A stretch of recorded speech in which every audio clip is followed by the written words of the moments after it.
لما هو تقمد بو سيبيان صار خارج مرزل نوتك أمبر أو دان كياتو خارج فلاحتي نمبر مرزا أكين جنم أكين دوسيان وأكين مرزا يتر صار زين النجازة أكين جاري برازيليا كأكين أم فرنسي أكين مرزا يقول الروتا أكين أجر كتبري يتر حزب الصال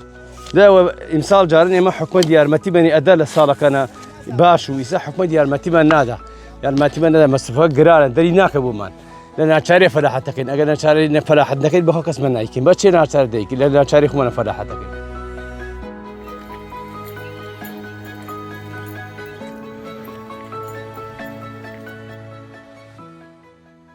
كاكيما سيشوار شكل مرزا أكين خوي مرزا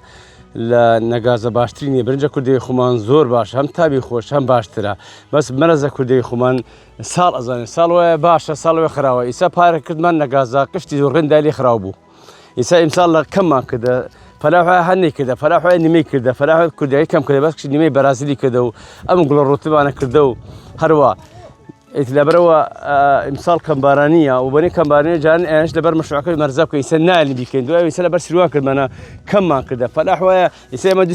ما دون فرسنا في الشريكين هسه فلاحوا كم يكمان كده جارها فلاحوا ونية كده يسنى ناكربوا من أو نية والله عجز قريبنا الأخوة زي باشا أجر صالك كنت بري مرزمان شاكا بس أجر صالك شيء خراب إنه ولا خراب بارك كدي فلاك شيء خساري فلاح بوه دريبينك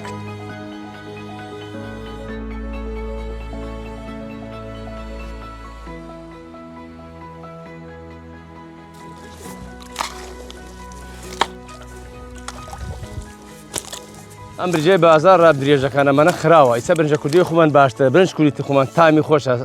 فاسدنيا والسالي ناشة تازية برنج كردي خمان تامي خوش وهم شوي بيك خوشة بس أم برجع دريجة كي بازار تاميني خراوة كذا رشتية كذا كيوتي كذا شيء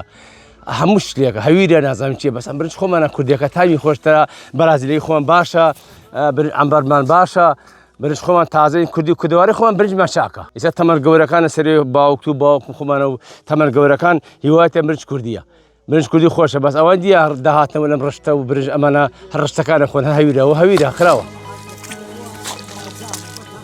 ام برج کردیه برج ترا فرقی زوره. ام برج کردیه با لقال رونی خمانیه بیکی خوانی زور خوشه. هذه ایساکا أم بآوي مشكسالية وايد كدين يعني أقل لواني بيا يا نبي تل ما سادة لكاسفة كمان آوني آو كما زور كما آو والله بريج خوي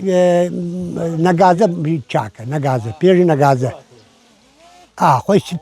سوتشان نوعي هي نجازة هي برازيلي هي عنبر هي بلاروتا هي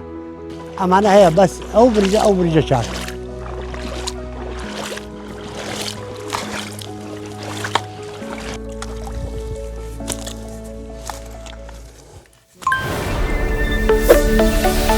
Thank you.